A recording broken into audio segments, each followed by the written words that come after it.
win card, and team, thank you. Thank you so much. We finally watched Kong. I know you guys got my message on Twitter, and what I have to say is emotionally, I rate this movie 10 out of 10. Fairly, I rate it 9 out of 10. So I'm going to be going into the non-spoiler part of this video first, and then we'll cover the spoilers. Don't worry, I'll let you guys know when I'm switching over. All right, so first let's talk about the music for this movie.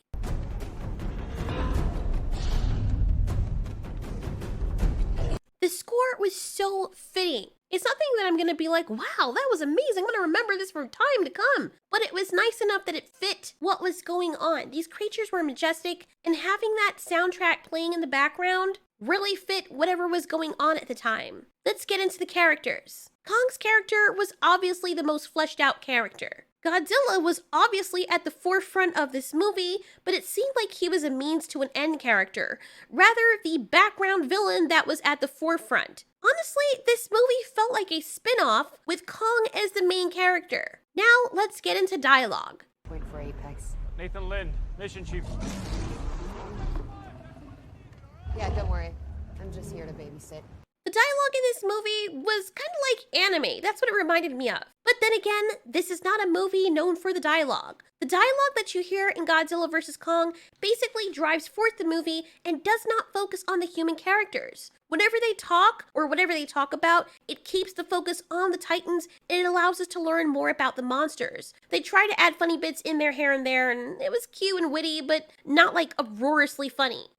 If you're going to Plot Mountain. Now let's talk about the plot. So, the main plot was to get Godzilla and Kong to fight each other because Godzilla was acting up. I guess you can say that was actually the secondary plot because the main plot was trying to find out why Godzilla was attacking people in the first place. It felt like there were two parallel plots, or three plots from three characters' perspectives. First, you had Dr. Trueblood Lind. His plot, or his purpose in the movie, was finding the Hollow Earth. Kong and Gia, and their relationship, and on their journey to defeat Godzilla together, and Madison Russell and the conspiracy guy Bernie to find out what Apex has up their sleeve. The only plot that felt fulfilling, or that felt like it completed somewhat, was from Kong's perspective. The entirety of the movie is Kong earning his king title. Obviously, there was some serious plot armor for him in copious amounts, which is forgivable in a movie like this. Now let's get into the action. The action was top tier A1. No annoying cutaways, they let us see the kaiju brawl, and even when it was dark, you could still see what the hell was going on. I absolutely love the way that Godzilla and Kong moved when they were fighting. Very realistic, instead of the janky, painfully slow way that they tend to showcase kaiju when they're fighting, because we have to remember that we're looking at the fight from their perspective as well. So yes, I absolutely love this movie. I think it was done considerably better than every single monster movie that we've seen so far. Every single one. And before we get into the spoilers, if I were to rate the kaiju fights or screen time from the best to worst, I would have to rate this at the top of the list, with Skull Island being the second one. And I don't know, 2014 in King of the Monsters seems very hard. While there were more kaiju fights, and way more action in King of the Monsters, you could see fights a lot more clearly in 2014 than you could King of the Monsters, and there were less cutaways. So I think Godzilla 2014 wins with consistent fights and less cutaways, and King of the Monsters come last. Let us now get into the spoiler territory. So, pretty much everything I theorized is what came to light. You can go back and look at my videos. I called it that Mechagodzilla would become self-aware. I called it that there would be a theory that Kong's family was down there in the Hollow Earth, which, to be fair, was only to tease him to go into the Hollow Earth. But still, with how big a place that is, his family is bound to be down there. I called it that they would team up, but to be fair, so did everybody else. It was pretty obvious. And I also called it that Ghidorah had something to do with Mechagodzilla, and they were probably using his brain, or he was integrated with the Mechagodzilla in some way and sending off the signal, which is what was pissing Godzilla off, thinking that the humans were helping Ghidorah or to build something like him. By the way, this is a really nice shot. Beautiful wallpaper with Ghidorah's skull. And that's a testament also to how powerful Ghidorah is. Like, this guy, his skin is peeled off, his flesh is all gone, he's still alive. I also loved how you could hear little wisps of Ghidorah's roar whenever they were doing anything relating to the skull or the Mechagodzilla. I like how they do that. It's like that implication that this thing that you're looking at is a part of a monster that is technically no longer living, but kind of still is. Of course, to be fair, I made every theory under the sun about this movie, but it really feels good to know that I was right about those, and thankfully I didn't get spoiled before this movie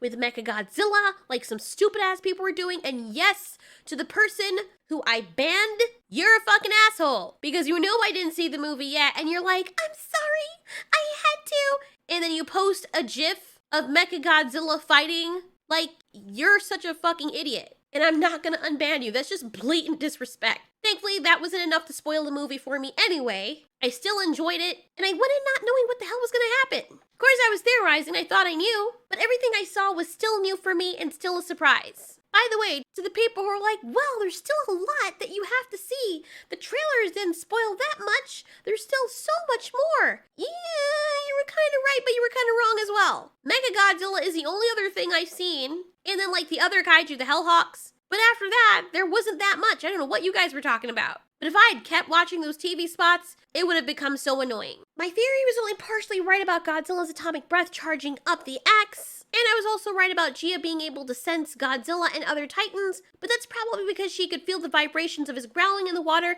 and not necessarily because of something telepathic. And of course, there were issues with the movie. I'm not going to pretend as though there weren't. But they were so inconsequential, especially for the type of movie it was. When you have a movie that's specifically centered around action, there's a lot that you can forgive, but I never found a dull moment in this movie. I really couldn't stand Madison's character. The one thing I didn't like was how bitchy all the female characters were. Yo, I don't know when it became cool for every single female character in a movie to be bitchy, but sometimes it got really annoying. But in so saying, their characters were still 100 times better than the human characters we saw in King of the Monsters. It was so weird to see how they brought back the skull crawlers, and I'm guessing the only reason that they use skull crawlers is because they breed so quickly, but I think it was more so for the fan service for people who saw Kong Skull Island than anything else. Of course, it would not have made sense to introduce a brand new monster and then kill it off immediately and piss off people who wanted to know more about that monster. So they took something that was already demonized and we've seen Kong kill, so we're like, yes, please, let it die! Every single one of them! By the way, I'm okay with Mechagodzilla's design. I don't mind it at all. I know some people were like they jacked up its design, but how? Practically everything else in the Monsterverse has been redesigned, so I don't even know what they jacked up. It's a redesign. It's not supposed to look like the originals. Also, apparently their blood is green, and the reason why I think their blood is green is because certain countries not wanting blood to be shown.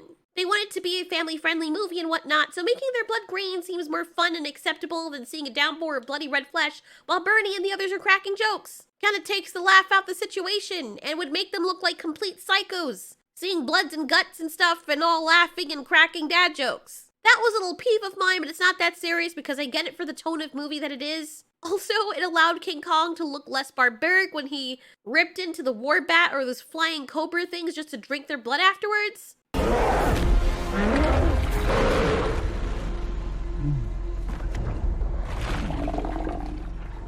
Yeah, probably didn't go over well with some people watching that scene, especially if the blood was red, which apparently triggers people. Seeing green blood is less triggering and I guess allows him to pass for the rating PG-13. After all, Kong has to look like a cuddly little teddy bear, so we can't have him tearing animals' heads off with red blood spraying everywhere, only for him to drink that red succulence from their head like a frickin' cup. Or a cup of noodles, depending on what you like. Look at you can tell he's enjoying it too. That tit looks tight. If you're still here and you're watching this, you shouldn't be. But yes, this is a scene from the movie and the shock factor is not really there when the blood is green. Also, there were parts of the movie that felt kind of rushed. And again, because of the type of movie it is, and it's mostly about the battle scenes, I felt like it was acceptable, the pacing that it had. And it looks like the movie was a good time. It felt like it was a good time. Although there are a few things I don't understand and some questions that I have.